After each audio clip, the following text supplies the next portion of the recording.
El Ecuador es el último país de América Latina en aprobar una ley de esta naturaleza, pero al mismo tiempo es el primer país que, que aprueba una ley que se denomina o que está orientada a controlar el poder de mercado. Todo el resto de países, si ustedes revisan, lo que tienen son agencias de competencia. Y esa diferencia es muy importante. ¿Por qué?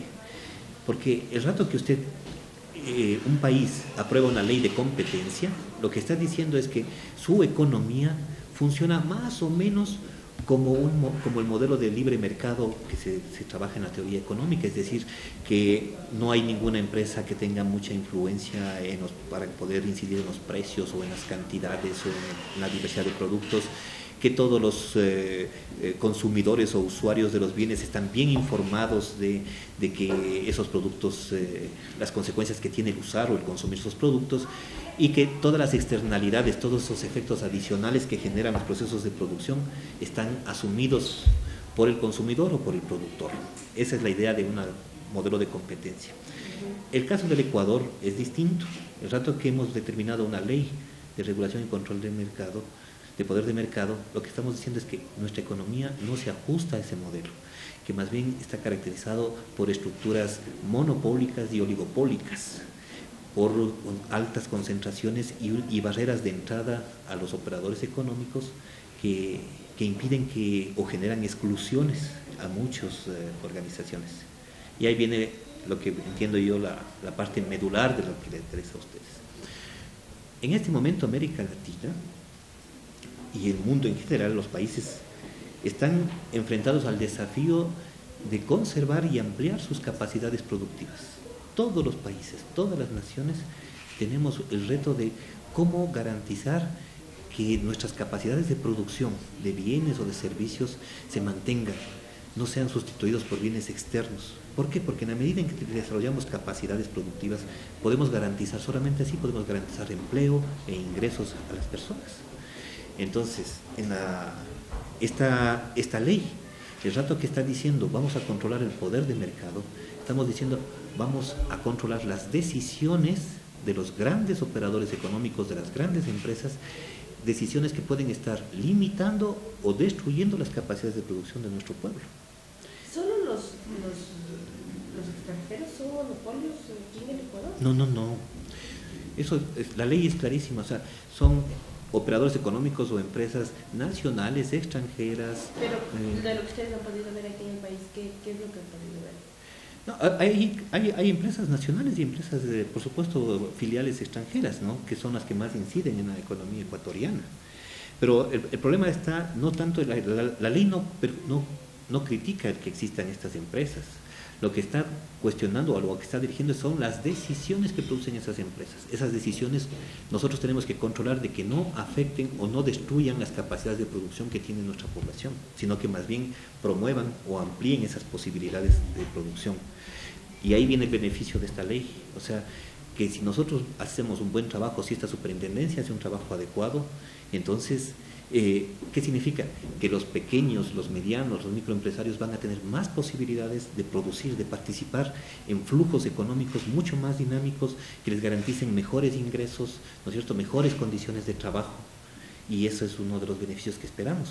Ahora, dentro de ese contexto aparece la superintendencia en el marco de esta ley.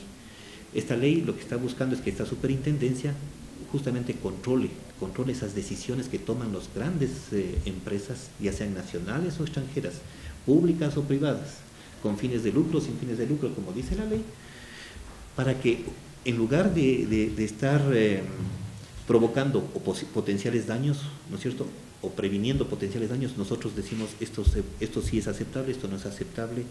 Esto promueve la participación de más operadores económicos en la economía y por lo tanto es bueno para nosotros y vamos a facilitar, en cambio, aquellas decisiones que están limitando la participación de otros operadores económicos o de otras empresas.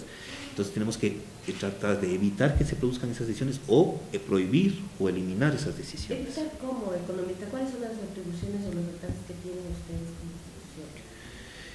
Esta es otra particularidad de la ley ecuatoriana. O sea, esta superintendencia tiene la capacidad sancionatoria y una capacidad sancionatoria que ninguna ley en el Ecuador tiene.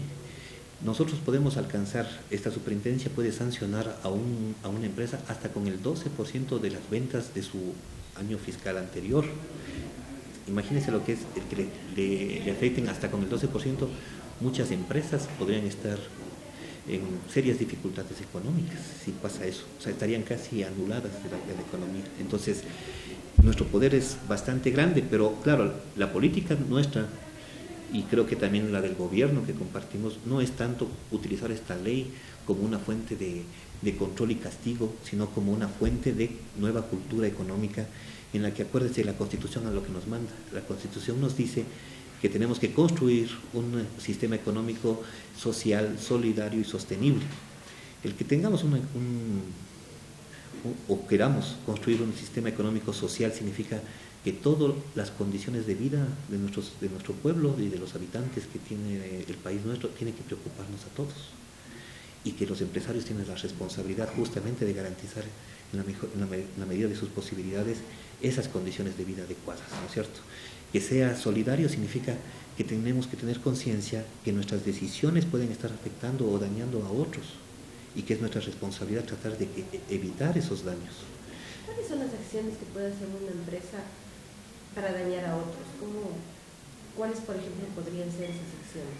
Por decir algo, o sea, por ejemplo, el momento en el que usted como una empresa está controlando un recurso que no solamente usted necesita, sino varias empresas necesitan, y por el control que usted maneja, o prohíbe el acceso a esos recursos, por lo tanto impide que ellos produzcan, o genera unos precios extraordinariamente altos, ¿qué le van a hacer al otro empresario? Le van a hacer subir costos. Esos costos van a impedir que pueda ser más competitivo y que no pueda, por lo tanto, crecer.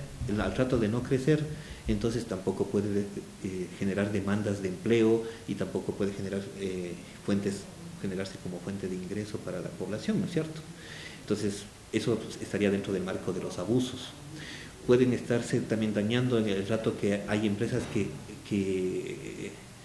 acuerdan decisiones para que los otros no compitan. O sea, yo me pongo, usted y yo somos operadores económicos, y nos ponemos de acuerdo para que los precios de tal producto sean de este tipo, o qué sé yo, que hagamos ciertas negociaciones que al final terminan beneficiando no solamente a nosotros dos, pero impidiendo que el resto de operadores económicos que tendrían la misma capacidad nuestra, o tal vez similar capacidad para participar, no participen, por decir algo, ¿no es cierto? Tenemos también el control sobre las operaciones que se llaman de concentración económica. Esas operaciones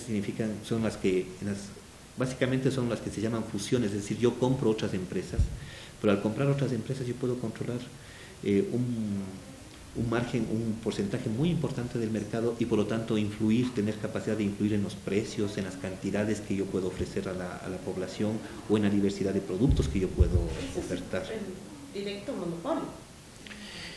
O sea, estaría conformándose una suerte de poder monopólico, no necesariamente un monopolio, pero sí, o sea, el rato que el monopolio, acuérdese que es cuando una empresa tiene el 100% del mercado, es decir, es la única que produce. El camino, ¿no? Exactamente. O sea, entonces, por ejemplo, nosotros en ese sentido tenemos la potestad, de acuerdo a la ley, de aprobar o desaprobar o condicionar las propuestas de fusiones, ¿no es cierto?